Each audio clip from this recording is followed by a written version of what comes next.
Hello everyone, 2 नवंबर 2024 अ, शनिवार का दिन आप सबों का स्वागत। नवंबर सीरीज़ स्टार्ट हो चुका है और नवंबर सीरीज़ में अगर आप देखें तो कल जो नवंबर सीरीज़ का स्टार्टिंग रहा, वो मुहूर्त ट्रेडिंग ट्रेडिंग के दिन स्टार्ट हुआ। कल का मार्केट जो था वो बंद था दिवाली के उपलक्ष्य में। दिवाली को लेके मार्केट हॉलिडे था, हालाँकि मुहूर्त ट्रेडिंग जो है कल संध्या 6 बजे से लेके 7 बजे के बीच में हुआ। मुहूर्त ट्रेडिंग के जो इंडिकेशंस हैं, या आप ये कहें कि हमारे जो हिंदू नए फाइनेंशियल सीरीज़ का जो शुरुआत हुआ, हिंदू कैलेंडर के हिसाब से फाइनेंशियल सीरीज़ का शुरुआत जो होता है वो मुहूर्त ट्रेडिंग के साथ में होता है। हिंदू फाइनेंशियल कैलेंडर के हिसाब से अगर आप देखेंगे तो 2021 संवत, इसको संवत भी कहा जाता है। हिंदू फाइनेंशियल कैलेंडर ईयर को हम लोग क्या कहते हैं, संवत कहते हैं। 2081 संवत जो है स्टार्ट हुआ है, तो ईयर के हिसाब से 2081 कहीं पे अगर आपको देखने को मिले तो आपको आश्चर्य नहीं करना है। ये बेसिकली कल्चरल एस्पेक्ट में जो फाइनेंशियल कैलेंडर है, हिंदू कैलेंडर के हिसाब से जो चलता है उसके बारे में बात हो रही है। यहाँ पे कोई रिलीजियस सेंटिमेंट्स को क्या कहते हैं, ग्लोरीफाई नहीं किया जा रहा है। ये सिंपली आपको कुछ जानकारी दी जा रही है जिसको आपको अपने मन में रखना है। बात करते हैं हम लोग मार्केट की, तो मार्केट में अगर आप देखेंगे तो डाउ जोन्स जो है कल के मार्केट का अगर आप रोल देखें तो यूएस का जो मार्केट रहा वो पॉजिटिव टेरिटरी में बंद रहा है। उससे पिछले दिन भी जो मार्केट की क्लोजिंग रही थी वो पॉजिटिव नोट पे हुई थी।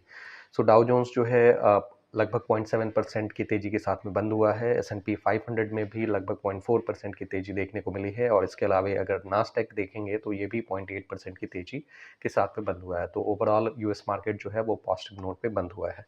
यूरोपियन मार्केट में भी पॉजिटिव सेंटिमेंट्स देखने को मिले। अभी जो है यूएस में इलेक्शन है, 5 नवंबर को वोटिंग होने वाली है, तो इस हिसाब से जो है वहाँ पे मार्केट में थोड़ा बहुत ऊपर नीचे होने की उम्मीद रह रही है। हालांकि दो वहाँ पे ओपोनेंट्स या दो पार्टीज खड़े हैं। एक तो आपके डोनाल्ड ट्रंप वहाँ पे हैं, और दूसरी साइड में कमला हैरिस जमी हुई हैं। ये दोनों एक दूसरे को कॉम्पीट कर रहे हैं प्रेसिडेंशियल इलेक्शन में। और जहाँ तक मार्केट का मानना है कि अगर जो मीडिया न्यूज़ के हिसाब से अगर आप देखेंगे तो डोनाल्ड ट्रंप को तो मार्केट कंसीडर किया जाता है, और इसके हिसाब से इसका कयास या इसका जो आप समझ लें कि इसको इस तरह से गेस किया जा रहा है, आप ये कह लें कि गेस वर्क इस हिसाब से है कि डोनाल्ड ट्रंप के आने की संभावना शायद थोड़ी ज़्यादा दिखे, क्योंकि जो बिटकॉइन है वो क्रिप्टो मार्केट की बात करें तो बिटकॉइन जो है वो लाइफ टाइम हाई को क्रॉस किया है। अपने ऑल टाइम हाई को के आसपास में चला है, $71,000 के मार्क को क्रॉस किया है। और जबकि यूएस मार्केट में भी देखेंगे तो ये अपने टॉप पोजीशंस को लगभग मेंटेन करने की कोशिश में है।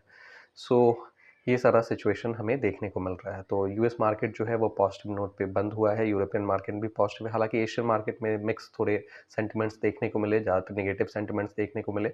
और जापान का जो निकाई इंडेक्स है वो लगभग 0.3% के आसपास में टूट गया है। 2.7% के आसपास में निकाई जापान का जो इंडेक्स है वो टूटा है।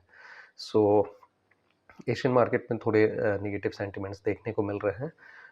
हालांकि मुहूर्त ट्रेडिंग जो हुआ है वो पॉजिटिव नोट पे बंद हुआ है। ऑटो सेक्टर में खरीदारी हुई है, पीएसयू बैंक सेक्टर में खरीदारी हुई है, और ये इंडिकेट कर रहे हैं कि नवंबर सीरीज़ की जो शुरुआत इनफैक्ट जो हुई है वो पॉजिटिव नोट पे हुई है। अब देखते हैं कि पूरा सीरीज़ कैसे आगे बढ़ता है। इसके अलावा अगर हम F I eyes D I eyes की एक्टिविटी देखें तो पूरे अक्टूबर सीरीज़ के अकॉर्डिंग अगर हम देखें तो एफ आई आईज जो हैं अभी तक के मार्केट हिस्ट्री में सबसे ज़्यादा सेलिंग करके बैठे हैं, more than 1 lakh crore, in fact 1.14 lakh crore की सेलिंग उन्होंने एक महीने में की है। इतनी ज़्यादा सेलिंग जो है वो बेसिकली कोविड के टाइम में भी नहीं देखने को मिली थी। कोविड के टाइम में अराउंड 65,000 करोड़ की सेलिंग जो है मार्च 2020 के आसपास में, या फिर जो कोविड वाला मंथ था उसमें किसी एक पर्टिकुलर मंथ को अगर आप निकाल के देख लेंगे तो 65,000 करोड़ से ज़्यादा की सेलिंग नहीं देखने को मिली। लेकिन यहाँ पे अगर आप देखेंगे तो एफ आई आईज जो है वो 1.14 लाख करोड़ की सेलिंग करके गए हैं, और डी आई आईज जो है उन्होंने मैच करने की कोशिश की है, और उन्होंने 1.07 लाख करोड़ जो है खरीदारी की है।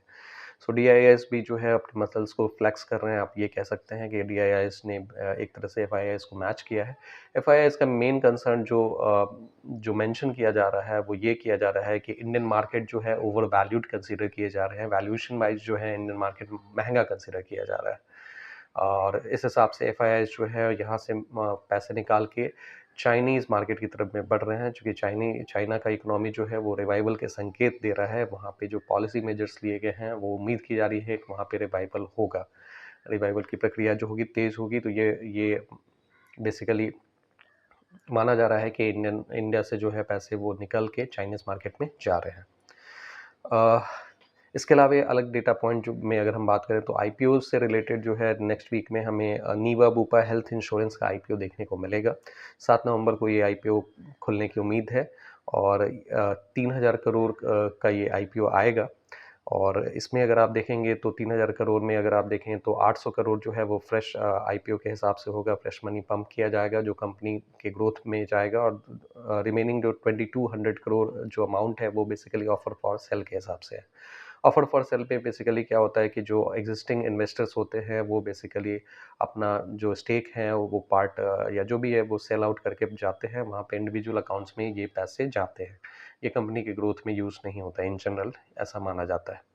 सो हालांकि ये इसके डिटेल के बारे में हम लोग नेक्स्ट वीडियो में बात करेंगे, और आप इस चैनल को तब तक सब्सक्राइब कर ले सो दैट कि आईपीओ से रिलेटेड अपडेट जो है वो मिस ना हो।